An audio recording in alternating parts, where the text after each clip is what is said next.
I'm going to talk a little bit about Japanese tea. I really like tea, so I want to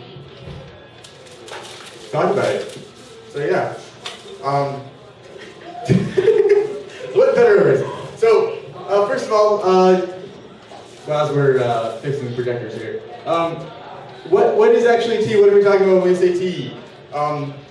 Well, for the most part, traditionally tea is the product of one plant, the genus species Camellia sinensis, and tea is usually made from either the leaves or some other parts of the plant, like the twigs and the stems, but usually it's leaves. If you may have heard of tea tree oil beauty products before. Tea tree oil comes from a different plant. I don't actually know what the plant comes from, but it's not Camellia sinensis. Herbal teas are not from this plant. Herbal teas also include what is often called red tea. Red tea is from an herb that's native to Africa, otherwise known as, I don't actually, rooibos? I've never actually totally been sure how to pronounce it because I don't know anything about African languages. But tea is still the most popular non-water beverage in the world. And it's also really popular in Japan. It's ubiquitous in Japan, sort of why we're talking about it here. Japanese tea is a little bit different. Japanese tea culture is a little bit different from the tea and tea culture that have evolved elsewhere in the world, such as in China or England and India. So it's worth discussing in the context of a convention that is about Japanese culture. Sure, why not? So the tea plant, we'll tell you a little about the tea plant first. It's usually grown as a shrub, but if you leave it alone for a really long time, it'll grow into a tree. There are some species or varieties that'll live up 100 years or more. Specifically in I think some of the ones in China, and I think there are some tea plants in China that are actually like full-size trees. Kind of crazy. But most of the time, to make it feasible to actually harvest tea from them, they keep it grown as a weight or like they really only go up to here in terms of height, so that they keep getting trimmed, so you can get new leaves. The tea plant has small white flowers. There's with yellow in the middle. They're usually grown in tropical and subtropical climates. You don't grow them in say northeastern America because our winters are not tropical winters. I did try growing one indoor last year, and that didn't work out. There's something wrong with the soil, I think, but indoor. So yeah, tea in Japan.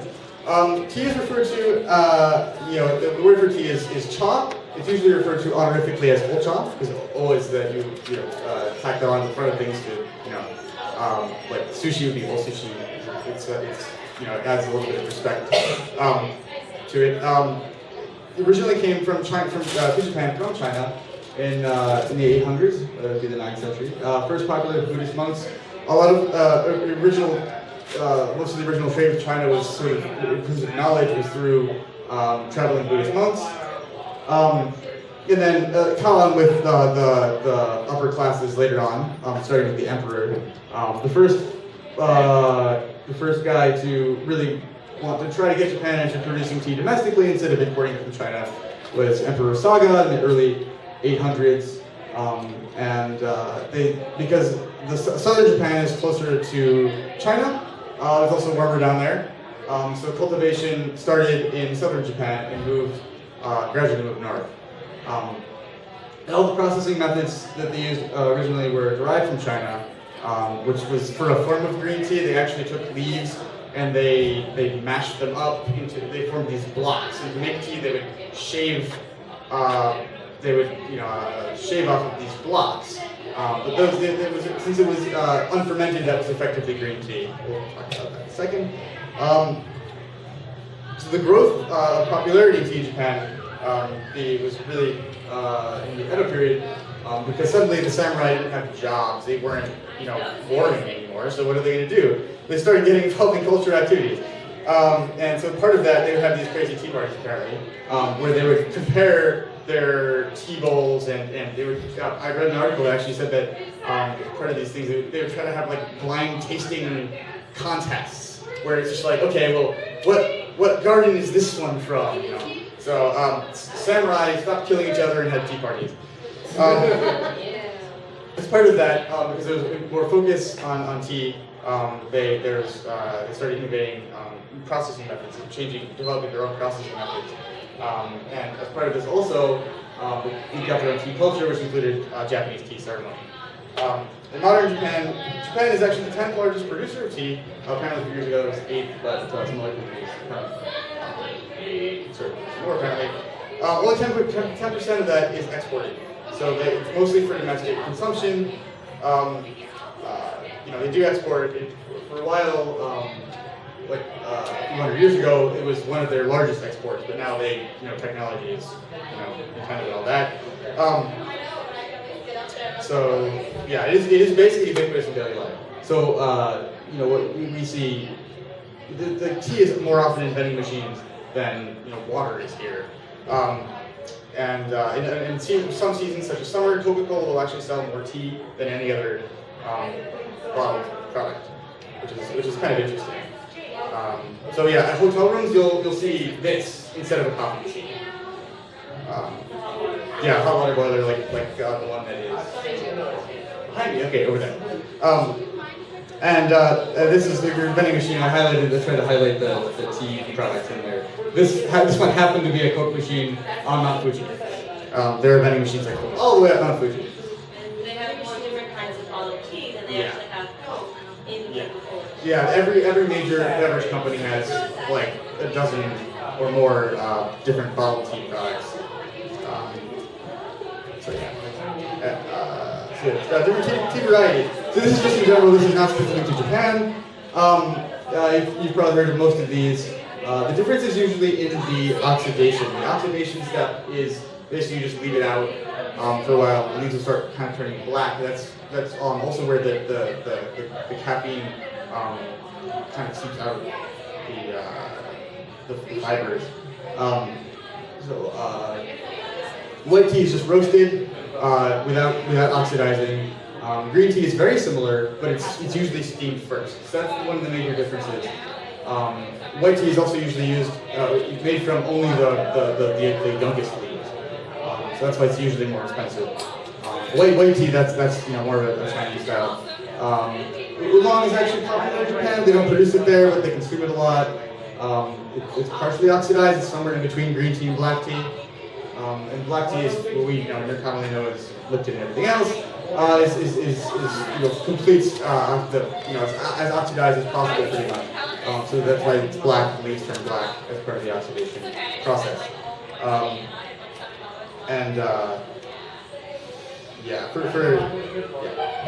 There are different quality grades within each type. Like for black tea, the highest grade ends up being crazy. It's usually abbreviated as SFTGFOP, which is super fine, tippy golden flower orange pekoe. But we don't have to worry about that. It's not Japanese. It's not part of Japanese tea culture. Color's not good here, but some examples of what the color would actually be. The lights probably aren't all that adjustable, so I'm not going to worry about it too much. I actually haven't heard. You've probably heard yellow tea that much, but yellow tea is kind of a variation of green tea. Also not specific to Japan, more Chinese. This is shameless syrup from Wikipedia, and this is a processing flow chart, how you get to the different types of tea, starting from one plant. Everything is derived from the leaves of the same plant. So, there's not just like one plant somewhere that produces all of this, but the main steps are the oxidation, and usually then where the steaming is, and then drying. The other steps in there are usually for shaping the leaves and trying to basically you're trying to handle them as much as some types you try to handle them as much as possible. In terms of rolling or beating, to try to break up the fibers more, which allows more flavor to come out. So a lot of those shaping aspects. It started as an aesthetic thing, but it turns out there's actually some benefit to that. So that's where you get things like needle-shaped teas, like silver needle for white tea, or gunpowder, which is the little tightly rolled balls, or pearl, dragon pearl, oolong, so it's a common thing. They're these really large balls of a couple of needles that are all together. So Japanese tea varieties. This is not just from lower bite grade, but usually the highest grade is considered to be gyokuro, which is means jade, pretty much. And the different, your standard variety, your most common tea in Japan is going to be sencha. The difference is usually is that well, we'll get that next slide, but taste-wise, it's a little bit sweeter. Gyokuro is also there's also the leaves that are used for making matcha. So to get matcha, you produce a gyokuro tea first, and then you grind it. Yeah, for tea ceremony. The powdered matcha is the powdered green tea. Sencha is most common. Gyokuro and sencha are made from the background image here, the 2 leaves, the top 2 leaves, and the bud. This is always new growth.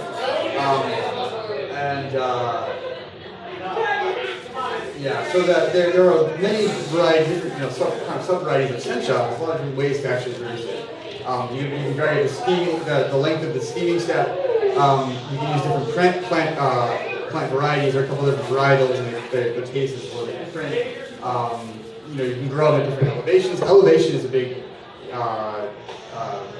thing for tea. A lot of tea is actually grown at higher elevations. For steaming, fukamushi sencha is tea that's been steamed for longer. Usually that means that you can brew it for like 15 to 30 seconds instead of a whole minute or a minute and a half. And the taste is a little bit milder, it's less bitter, and it's a deeper green color. And then there are a couple of other ones. Sencha is the biggest, but because you also use some other older leaves on plants as well. You use those to make bancha, and then you use the leftover stalks for kukicha, and then hojicha is really popular in summer. They're not steamed; they're just roasted really hot. It ends up being kind of this roasty taste. It's kind of this mild sweet taste. And then there are a couple of, you might have seen genmaicha before, the sencha plus toasted rice. Sometimes they'll mix in popcorn too, which is a nutty flavor. And then it's not from the tea plant, but mugicha is really popular in Japan in summer as well, as an iced tea made from roasted barley. So that's what a lot of people drink if they don't want to have caffeine, if they're sensitive to caffeine. This they make gyokuro and matcha. Well, the main difference between gyokuro and sencha is that the last 2 to 3 weeks before harvesting, you actually grow them under shade. So they actually will put these shades over all of the fields. Historically, or like in Kyoto, they used to use bamboo shades. So nowadays, less effort with cloth, but so usually it's more expensive. There is an additional step there. It's harder to actually do this. But yeah, so that actually yields more caffeine also as a side effect, but it is actually sweeter. You just take those leaves and you grind them up to get matcha. So this is an old stone grinder on the right, and then obviously they have giant commercial ones for doing this for real instead of by hand now, because it's a long time by hand. Japan has a few different tea growing regions.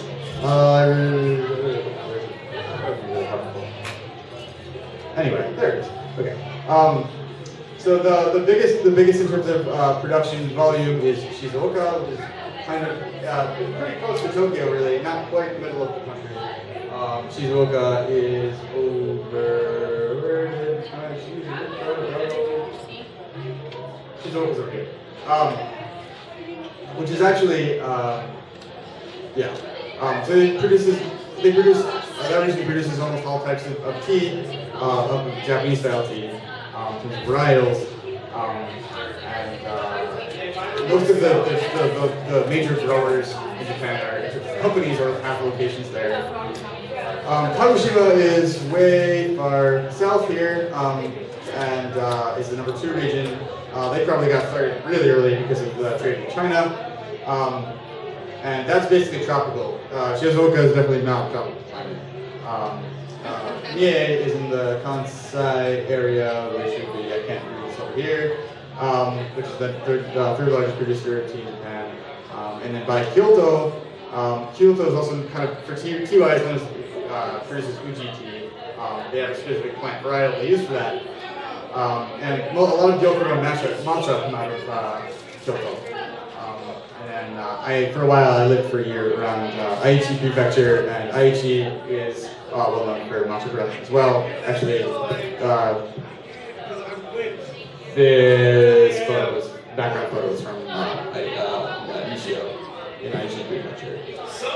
So in terms of growing seasons, your first harvest is usually in April. That season is known as the Shinsha, or the new tea that comes out of the first harvest is known as Shinsha.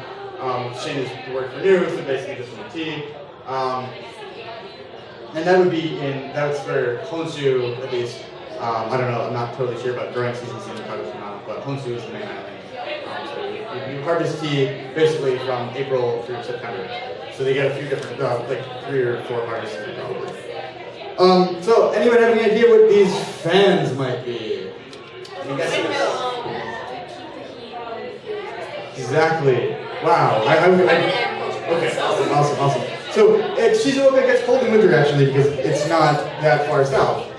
So to drive the warm air down to the ground in winter to try to prevent also early spring, to prevent the ground from freezing, they actually have these fans everywhere. They're everywhere. These hills that are covered in rows of tea also have these just stocks of fans. It's crazy. Originally my first thought was maybe they're generating power, but no, they're using power, and a lot of it probably. They might, these aren't. So it's just another picture from Nishio. No, those aren't fans. These are for holding up the. No, these are for holding up the covers. They're covering the leaves for producing Gyokuro that eventually could be turned into matcha.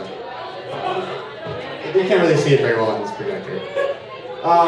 Random side thing. Attack on Titan mug. This is actually a tea strainer. It's awesome. Yeah, that's ridiculous. This is basically no. Well, there's Attack on Titan everything now, so I'm not surprised.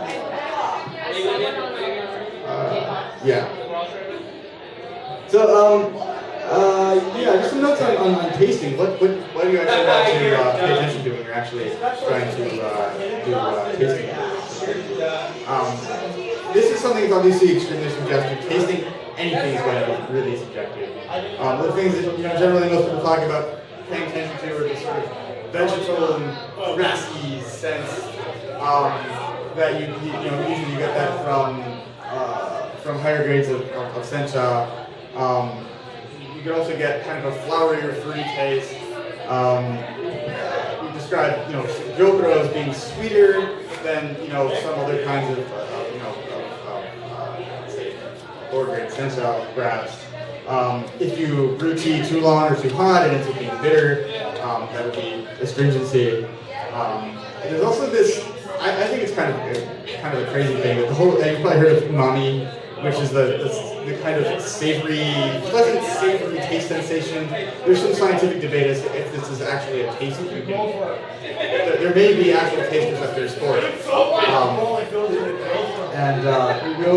can also get a sense of sometimes of viscosity. What's the actual, that which is described as body. Sometimes it'll feel thick in your mouth. The really roasted tea might be kind of smoky. Usually if you're trying to taste something and trying to describe it to somebody, this is sort of words you might end up using. Okay, so brewing is really important. This sort of you know, in addition to sort of what the grade of the leaf, you know, what type of leaf, you also need to pay attention to the water that you actually use and the temperature that it's at. So usually you want to use soft water. That means water without high mineral content. And if you have town water or city water that has a lot of chlorine, you probably want to boil it first. Most people boil water for tea first anyway. What you do if you need a lower temperature, you would boil it and wait for it to cool. It takes a while. That's why I have this thing. It doesn't for me. Just get like a water filter too. Yeah, I use a Brita before I pour it into the. Oh, yeah. What about distilled? Distilled water is probably fine. Yeah, spring water isn't usually. Spring water is unless it's like real spring water, not like trickle off, filter, pull in something early. So depending on your personal taste, really, you want to try to find a temperature that works for you for each tea that you have. So higher temperature, we generally divide it into higher temperature equals stronger aroma, and lower temperature is going to be sweeter. But at higher temperature, you also get more bitterness. So this is really depends on your taste. But a lot of people will do it in formal tastings that they'll brew it, a certain tea at a higher temperature to get the full aroma, and then they'll brew it at a lower temperature to actually taste it. Which, takes more time. But you're really going at this thing. Yeah. If you're using boiled water like at 212 degrees, you're gonna burn. One thing I meant to do that I didn't actually do is try to do research on the big coffee machines they use in commercial kitchens and coffee shops and stuff. How hot is the water that's coming out of that spigot? Because usually it ends up, if you're trying to get a decent tea at a coffee shop, it's gonna end up being burned because the water's probably too hot coming out of that thing. So if you want decent tea, you want to get loose leaf tea somewhere, you probably want to get it from a actual tea shop, or make sure that you tell them to let it cool first, especially if you don't like bitter tea. Because most of the time for green tea, you don't use sugar. You shouldn't need sugar, really. No one in Japan puts sugar in green tea. Black tea, yes. Black tea is, you have to, only really high grades of black tea don't have a lot of bitterness. But yeah, with most green tea, you don't usually put sugar in it. So yeah. And then for steeping times, usually for higher grades, you end up steeping it longer. And then for lower grades, or if you for teas that steep longer, or that already have kind of a more robust flavor, you steep them for only 30 to 60 seconds. Yolk oil, you go from 1.5 to 2 minutes. Also you can vary the amount depending on your personal preference in terms of getting your brewing strength. So if you're using, usually you actually would use a higher ratio of tea to water for tea like yogurt. And then, if you have just a standard everyday sencha, that would be 1 teaspoon per cup. Cup is defined as 6 ounces of water, not 8 ounces of water. So think teacup, not cooking cup. But teapots come in many different styles as well. Depending on the amount of water that you actually need, you might need to use a smaller teapot. This thing is like epic huge, basically, in terms of Japanese teapots. I bought the biggest one I could find. This is only 700 milliliters, but that's big for Japanese teapots, pretty much. I have an English one that's 2 liters, full 2 liters. That's crazy. You can't find those in Japan, unless you go to like a restaurant supply store or something. Most of the time you use less water. Alternatively, you can use something like an alternative tea strainer if you want to just brew it in a cup and use a smaller amount of tea. But you don't have that much volume in here for the leaves to expand. So that's why a teapot actually ends up being better most of the time. So definitely experiment. You really have to experiment to find your personal preference in terms of varying all of these factors, because everyone's going to think differently about that. And also you can brew green tea, most decent green tea, multiple times. So you infuse for 60 seconds and then take it out, and then you can put it in a different cup. Or you can pour more water if you're using a teapot. And you can get a decently tasting brew a couple of times. Some good value there actually. Also, other notes that slightly acidic water is better.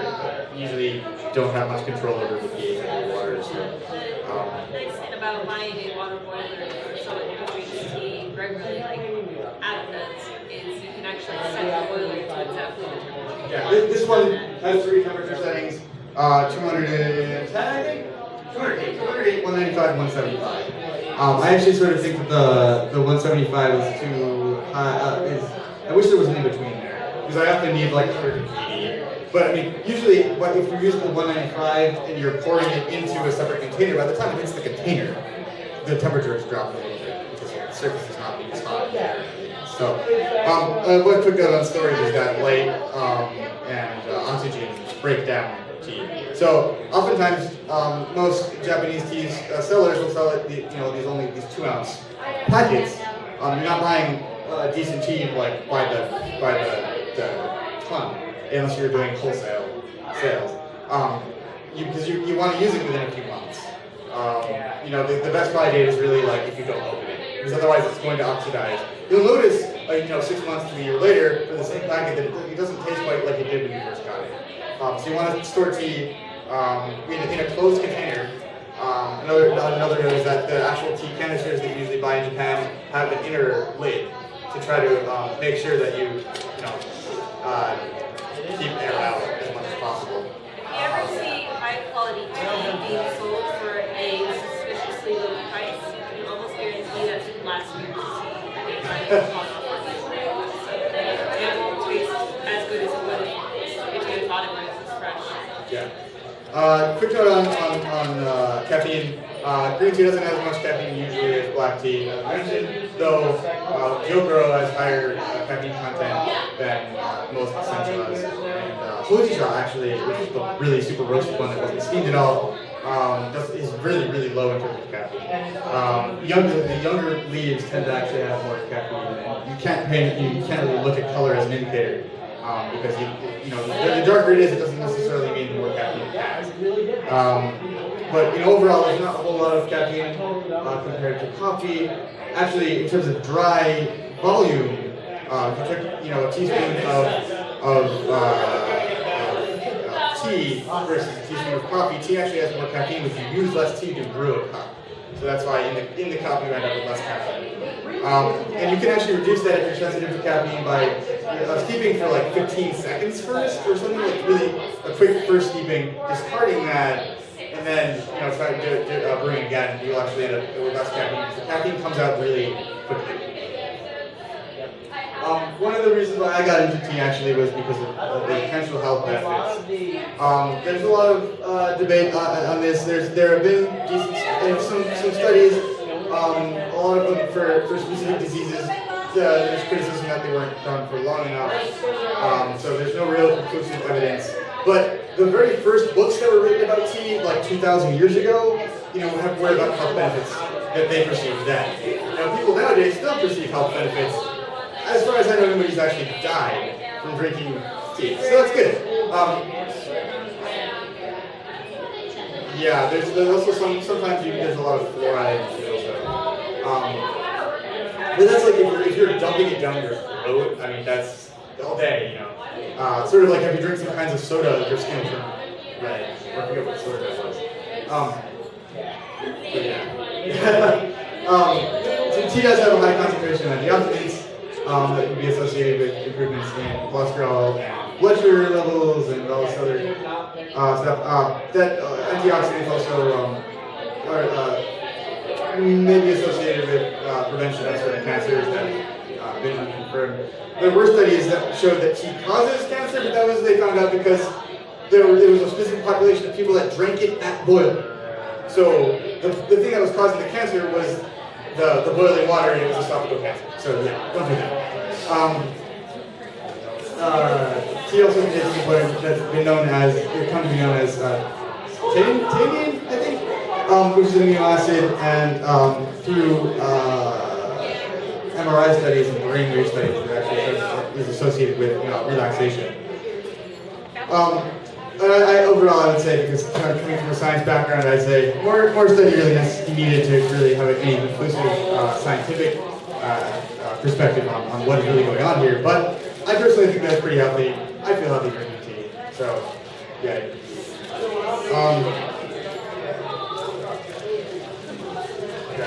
We are going to be doing some basic tea tasting at the end of the presentation. We do have samples, actually. We have samples. We should hand out samples to people who are leaving. Yeah, sponsored by Den's Tea, pretty much. Thank you, Den's Tea. So you've probably heard of tea ceremony, and you can't really see the text in this background. Tea ceremony goes by two common names in Japan, Chanoyu or Sado. Chanoyu is basically hot water for tea, is basically what it means. And Sado is the way of tea, more Buddhist tea. But the tea ceremony came about from Buddhist monks that had visited China. And China has a similar kind of tea ceremony thing. They eventually refined this into what's now come to be known as Japanese style tea ceremony. The most influential guy there was Sen no Rikyu, who effectively founded three of the large number of tea ceremony schools that still exist today. And they've gone, passed down from person to person for 200 years now. The formal practice of tea ceremony usually involves a purpose-built room. But basically, this is overall, it's basically a ceremonial preparation and presentation of matcha. And it doesn't sound like it would involve a lot. The foundational principle there is that we should cherish every meeting that we have with people, because every meeting with people is unique and something like that. And because of that, we're going to ceremonialize the routine, and we'll enjoy this interaction, fruitful and ceremonial way. Pretty much what it is. But yeah, so usually you would or not usually, but for formal tea ceremony, you have a purpose-built room to basically fit the number of people that you want to be able to fit in this room. And with usually the entryway, there'll be an entryway that is only usually 3 feet high. The concept for that is that everybody coming in then has to bow. So everybody is then on, socially then on the same level. You're all bowing. And that's supposed to be a humble thing. So we're all, once we enter this room, regardless of who we are, we're all at the same level. And that's because of the social structure in Japan, where that ended up becoming an important element for a tea ceremony. The sort of normalization of your social status. Really, you could do a presentation just on tea ceremony, but it evolved from Zen Buddhist principles. And traditionally, it started around Kyoto. So it's been focused around Kyoto. Kyoto was kind of the religious center of Japan, as well as the political center of Japan for a long time, which aided in the growth of this practice. So, America. Some tea ceremony utensils. You don't usually use these to brew normal leaf tea because matcha is powdered. So you have your chawan, which is your tea bowl. You have the whisk, which is the chasen, which is a new one, and this is not a new one. The shaku, which is your little scoop for scooping your matcha into your bowl, and some kind of cloth is usually the cloth is actually for cleaning the bowl in between. You pass it actually. The host will make the tea in the bowl, and then you pass it around the room to the other participants. And in between, when you're handed the bowl, you inspect the bowl because it's supposed to be this, it's probably a unique piece. So you have to appreciate the bowl, and then you appreciate the tea by appreciating noting the aroma and then tasting it, and then you wipe the edge with the cloth and then you pass it to the next person. So that's your basic tea ceremony there. Tea ceremony is often also accompanied by, they may involve food in there also. might be it may actually be a full form of meal also. I don't know if this will play on here. Try it. Okay, has anyone actually seen Ranma here? Okay. I did click on it. Videos in PowerPoint have been troublesome for us this weekend. I'm sorry. We have a plan to play? Okay, well. Anyway, so yeah, there's if you're not familiar with Ranma, there's a school of martial arts everything in Ranma, and so there's also a school of martial arts tea ceremony where they fight using tea implements. You know, so imagine like attacking somebody with a whisk, pretty much. How would you actually manage to do that? Yeah. So yeah, Ranma's easy to do that, but yeah. So another way that tea is ubiquitous in Japan is that it's incorporated into crazy everything products. So you can't really see it very well, but Oreo bars that have matcha in the middle, and things like that. Ice cream, of course, one of my favorites is ice cream. Kit Kat, Pocky right by here, they make tea Pocky. So it's good stuff. Yeah, it's good stuff. So yeah, usually if things that say matcha, they might not actually be made with matcha. They might be made with ground sencha, but people associate. Usually your lattes, if you're not green tea latte, you're going to probably make it with ground sencha. Just because it's ground tea doesn't mean it's necessarily matcha.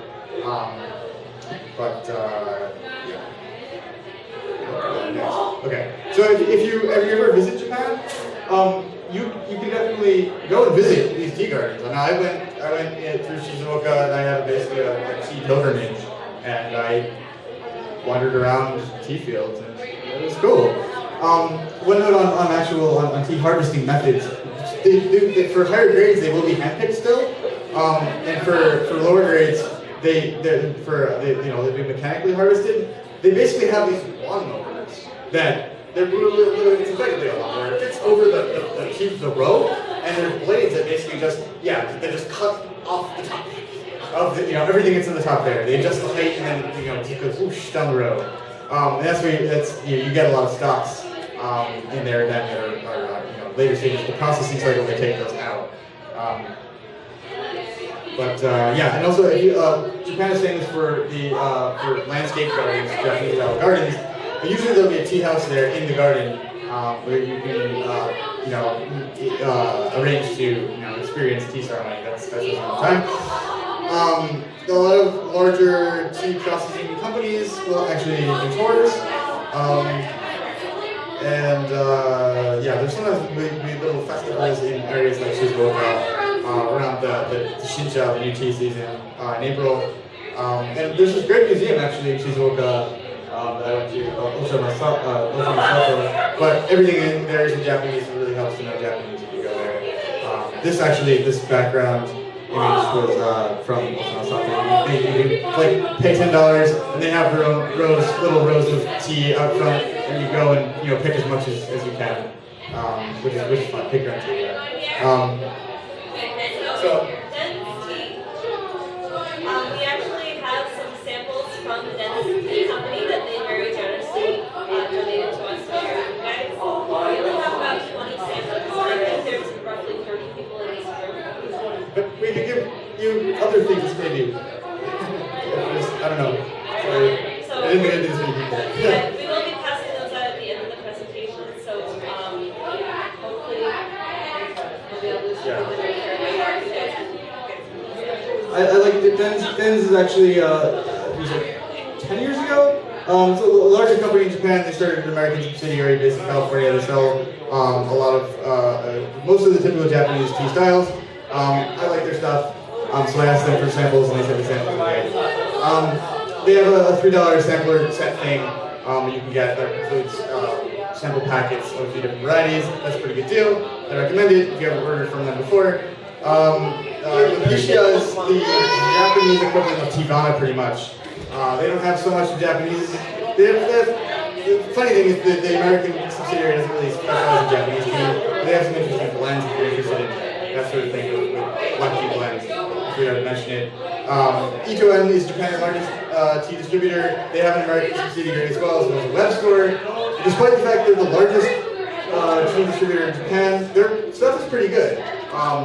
And the quality is actually fairly consistent. So I would actually check them out. Also, they also have a store in New York City.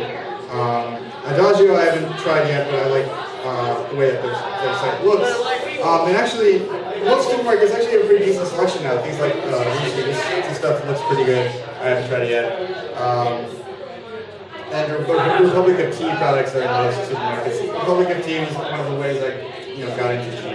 Also pretty good. I would say previously I wasn't a big fan of Teavana. Their stuff didn't seem, they sold it for a lot of money, and it didn't seem to be that great. I figured they were getting old stock and selling it for double the price. Since they got bought by Starbucks last year, maybe that'll change. I'm not really sure. It looks like they're actually trying to change things up. So Teavana might be a better place in the future to get stuff. But they just opened a fancy new tea bar in New York City. And if you really like matcha and you want to actually buy ceremonial grade matcha, I would really recommend the stuff from this company, Watercue Oyama. They provide the ceremonial tea for a lot of the tea ceremony schools in Kyoto. And Jo Matcha, their current master's choice, is sourced from this place. But you get it for way cheaper if you actually. The cheapest place I found to get it from is this store in San Francisco, Japantown, and I contacted them and said, hey, they have a website where they list the tea on there and the prices, and I was like, hey, can I order this by mail? And I just sent them a check, but it was like half the price of anywhere else you can get it from in America, so I was okay with that. This company's got a lot of varieties of matcha, it's crazy.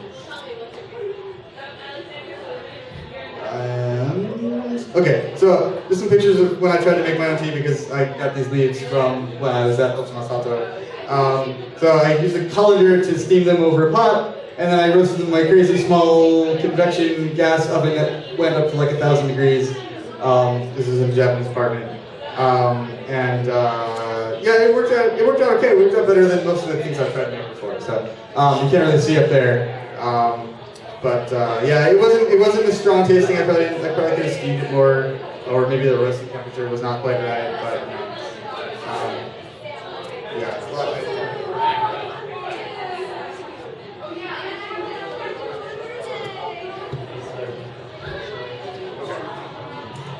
So I guess we're gonna use the last 3 minutes and try to make something. Alternatively, we can just, if you want to, just try any of these.